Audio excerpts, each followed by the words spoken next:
ভুল জায়গায় দৌড়ানো মানুষগুলো যারা খুব পরিশ্রমী কিন্তু ভেতরে ভাঙা। তুমি ক্লান্ত, তাই না? পরিশ্রম করছো, রাত জাগছো, ঘাম ঝরাচ্ছ, তবুও সফলতা আসছে না, জীবন এগোচ্ছে না, আত্মবিশ্বাস ভেঙে যাচ্ছে। আর সবচেয়ে কষ্টের কথা, আমি তো অলস না, তাহলে কেন আমি পিছিয়ে? আজ এই প্রশ্নের কঠিন উত্তর শুনতে হবে। দর্পণ ১। তুমি পরিশ্রম করছো কিন্তু ভুল দিকে। এই কথাটা সবচেয়ে আগে মানতে হবে। সব পরিশ্রম সফলতা আনে না। অনেক মানুষ সারাদিন ব্যস্ত, কিন্তু জীবনে দিক নেই। তুমি হয়তো অন্যদের দেখে দৌড়াচ্ছ, সমাজের চাপ নিয়ে ছুটছ, নিজের লক্ষ্য না জেনে খাটছ। আল্লাহ বলেন, আমি মানুষকে সৃষ্টি করেছি পরীক্ষার জন্য। পরীক্ষায় ভুল প্রশ্নের উত্তর দিলে যত লিখো নম্বর আসে না। হৃদয়চিহ্ন ২। পরিশ্রম আছে কিন্তু দোয়া নেই। এখানে অনেকেই থেমে যাবে, কিন্তু সত্য, তুমি চেষ্টা করছ কিন্তু আল্লাহকে ডাকছ না। নাকি ডাকছ ফল না পেলে হাল ছেড়ে? রাসূল সাল্লাল্লাহু আলাইহি ওয়াসাল্লাম বলেছেন, দোয়া ইবাদতের মস্তক। দোয়া ছাড়া পরিশ্রম আত্মভরসা, আর আত্মভরসা ভেঙে পড়ে। অগ্নিচিহ্ন ৩। গুনাহ, অদৃশ্য ব্রেক। এই জায়গাটা ভয়ঙ্কর। অনেক মানুষ বলে, আমার জীবনে বড় গুনাহ নেই, কিন্তু হারাম দৃষ্টি, মিথ্যা, নামাজে গাফিলতি, বাবা মায়ের কষ্ট, এই গুনাহগুলো রিজিক আটকে দেয়, সুযোগ বন্ধ করে, পরিশ্রম শুকিয়ে দেয়। ইবনে আব্বাস রাহিমাহুল্লাহ বলেছেন, গুনাহ রিজিক কমিয়ে দেয়। তুমি দৌড়াচ্ছ কিন্তু পা বাঁধা। কাবা চিহ্ন ৪। আল্লাহর হক বাদ দিয়ে সফলতা চাওয়া। কঠিন প্রশ্ন। নামাজ ঠিক আছে? ফরজ ঠিক আছে? আমরা চাই কেরিয়ার, টাকা, সম্মান। কিন্তু আল্লাহর সময় নেই, ইবাদতের জায়গা নেই। আল্লাহ বলেন, তোমরা আমাকে স্মরণ করো, আমি তোমাদের স্মরণ করব। আল্লাহকে ভুলে গেলে সফলতা ভুল পথে যায়। সময়চিহ্ন ৫। ধৈর্য নেই, তাড়াহুড়া বেশি। তুমি বলো, আমি অনেক দিন চেষ্টা করছি, কিন্তু কতটা ধৈর্য, কতটা ইস্তিকামা? সফলতা আসে পরীক্ষার পর, অপেক্ষার পর, ভাঙার পর। রাসূল সাল্লাল্লাহু আলাইহি ওয়াসাল্লাম বলেছেন, আল্লাহ তাড়াহুড়া পছন্দ করেন না। দর্পণ ৬। তুলনা আত্মবিশ্বাসের খুনি। তুমি তাকাও বন্ধুর দিকে, সোশ্যাল মিডিয়ার দিকে, আর ভাবো, ওরা কত এগিয়ে, আমি কত পিছিয়ে। এই তুলনা তোমার মন ভাঙে, ফোকাস নষ্ট করে, আল্লাহর তাকদির নিয়ে সন্দেহ আনে। বরকত তুলনায় থাকে না। বৃষ্টিচিহ্ন ৭। ভেতরের কান্না আল্লাহর কাছে যায় না। সবচেয়ে কষ্টের জায়গা, তুমি কাঁদো, কিন্তু আল্লাহর কাছে না, মানুষের কাছে, নিজের ভেতরে। এই কান্না হালকা করে, কিন্তু বদলায় না। আল্লাহ বলেন, আমাকে ডাকো, আমি সাড়া দেব। পার্ট ১ এর দোয়া। এই দোয়াটা আজ থেকেই পড়ো। ইয়া আল্লাহ, আমার পরিশ্রমকে সঠিক পথে নিন, আমার গুনাহগুলো দূরে সরান, আমার প্রচেষ্টাকে বরকতময় করুন। আমিন। সমস্যা তুমি অলস না, সমস্যা তুমি একা। যেদিন আল্লাহকে সাথে নেবে, পরিশ্রম ফল দিতে শুরু করবে। পরিশ্রম নষ্ট করে দেয় যে ৭টি মারাত্মক ভুল। এই পাঠটা আরাম দেবে না, কারণ এখানে ভাগ্যের কথা না, ভুলের কথা। যেগুলো ঠিক না করলে আর যত খাটাই করো, সফলতা দূরে থাকবে। ১। লক্ষ্য না জেনে দৌড়ানো। সবচেয়ে বড় ভুল, সবাই যেদিকে যাচ্ছে, আমিও সেদিকে। লক্ষ্য ছাড়া পরিশ্রম, শক্তি নষ্ট, সময় নষ্ট, মন ভাঙা। আল্লাহ বলেন, প্রত্যেক মানুষ তার নিয়ত অনুযায়ী ফল পায়। নিয়ত পরিষ্কার না হলে ফলও পরিষ্কার হয় না। ২। সময়ের খেয়াল না রাখা। তুমি বলো, সময় পাই না, কিন্তু মোবাইল আছে, অপ্রয়োজনীয় ব্যস্ততা আছে। সময়ের বরকত হারালে পরিশ্রম ভারী হয়, ফল হালকা হয়। রসূল সাল্লাল্লাহু আলাইহি ওয়াসাল্লাম বলেছেন, দুটি নিয়ামত মানুষ নষ্ট করে, সময় ও সুস্থতা। ৩. একা সব করতে চাওয়া, আত্ম অহংকার। এই ভুলটা সূক্ষ্ম। পরামর্শ নিও না, শেখো না, মনে করো আমি পারব।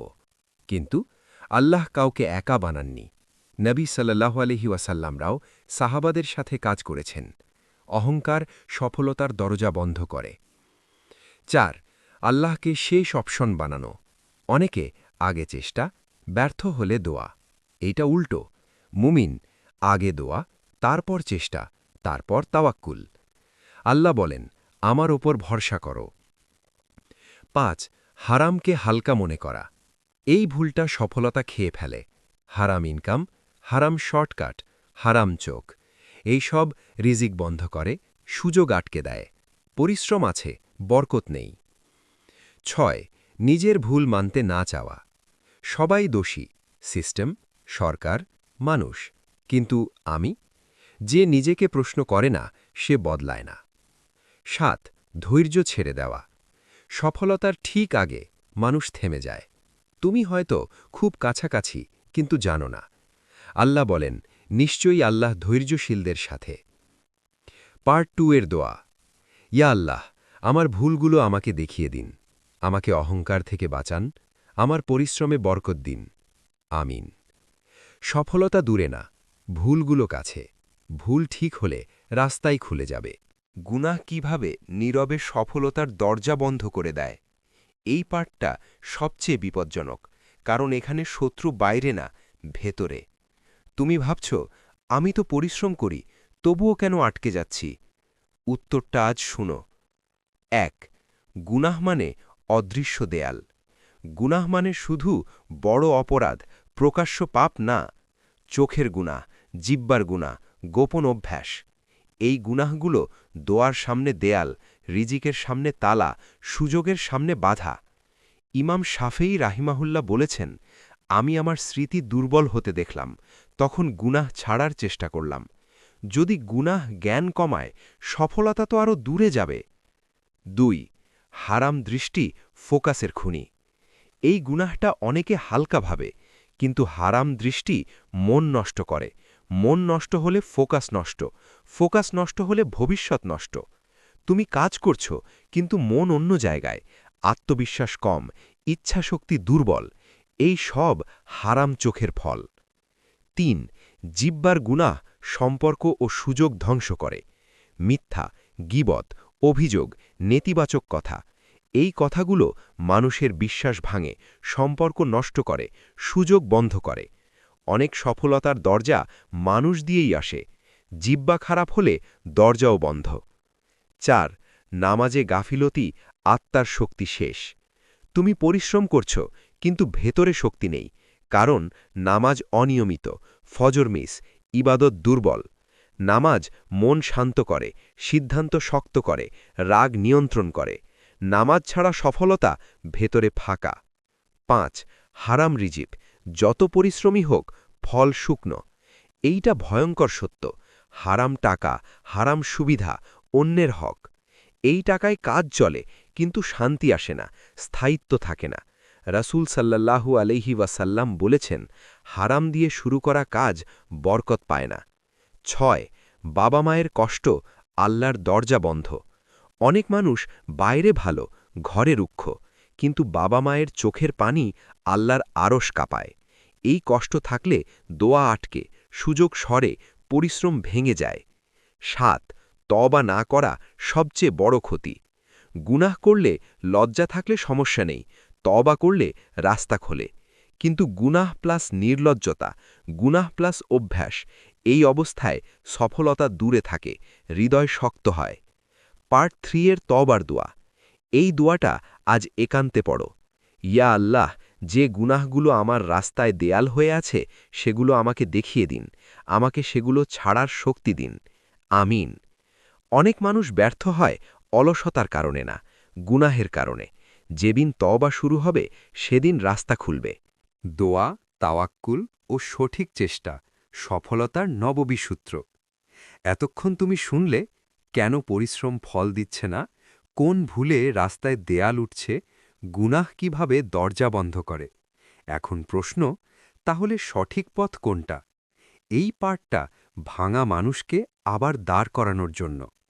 অনেকে দুই দলে, এক দল শুধু দোয়া করে, চেষ্টা কম, আরেক দল শুধু চেষ্টা করে, দোয়া কম। ইসলাম মাঝখানে।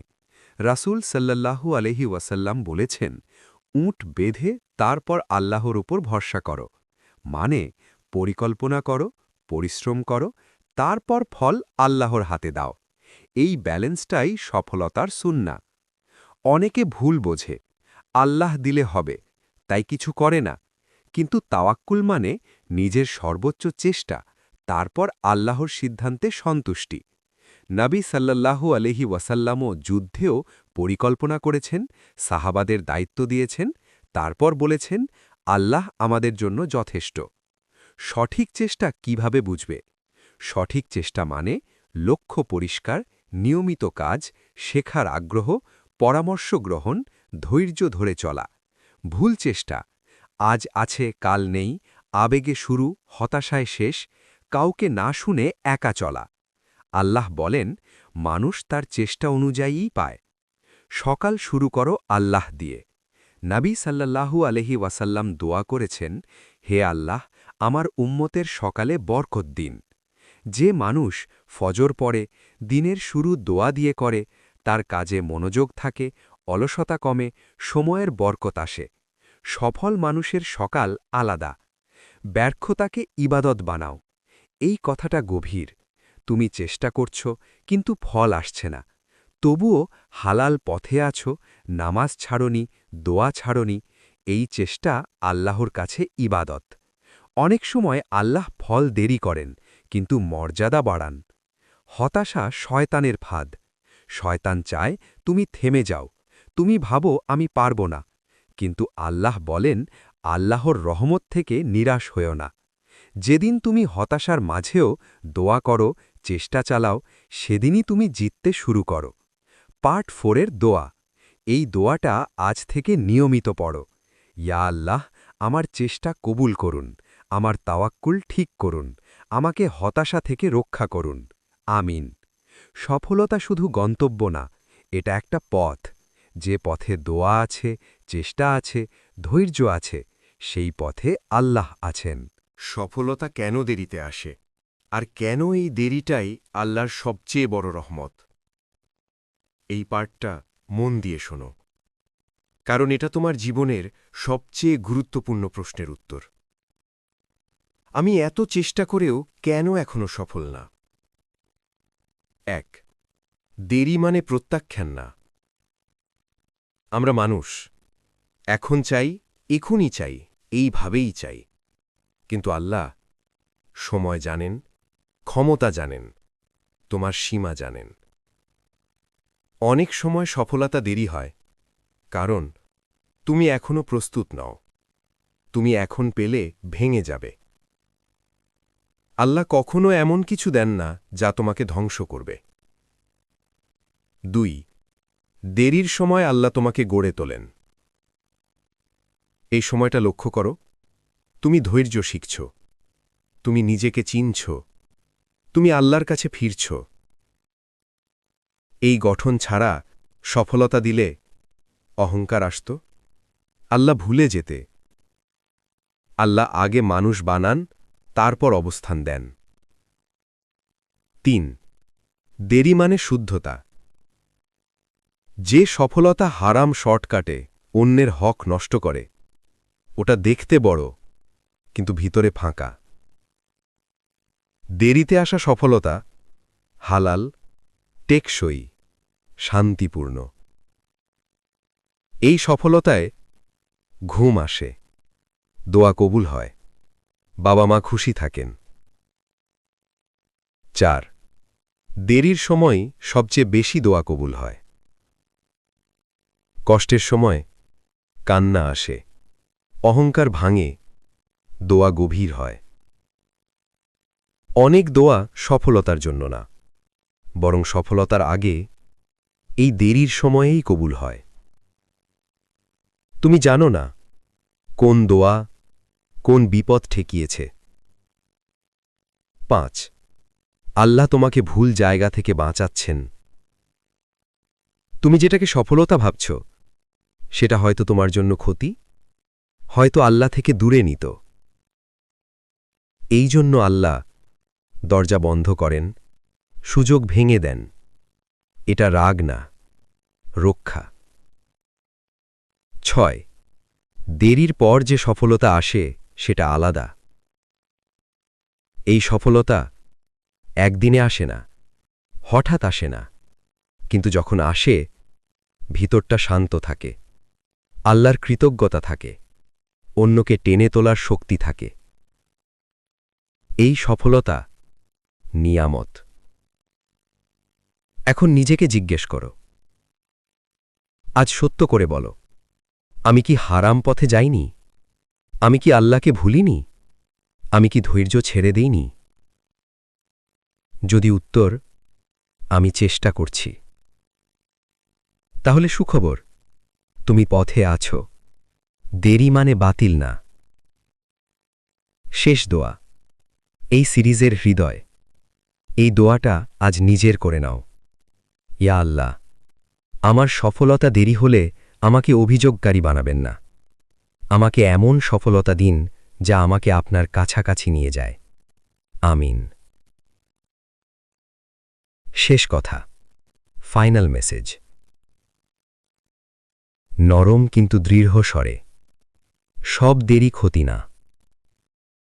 কিছু দেরি তোমাকে বাঁচায়, তোমাকে গড়ে, তোমাকে আল্লাহর করে। যেদিন সফলতা আসবে তুমি জানবে এই দেরিটাই দরকার ছিল। আর যদি দুনিয়ায় না আসে, আখিরাতে আসবে, বহু গুণে আসবে। কারণ আল্লাহ কারও চেষ্টা নষ্ট করেন না।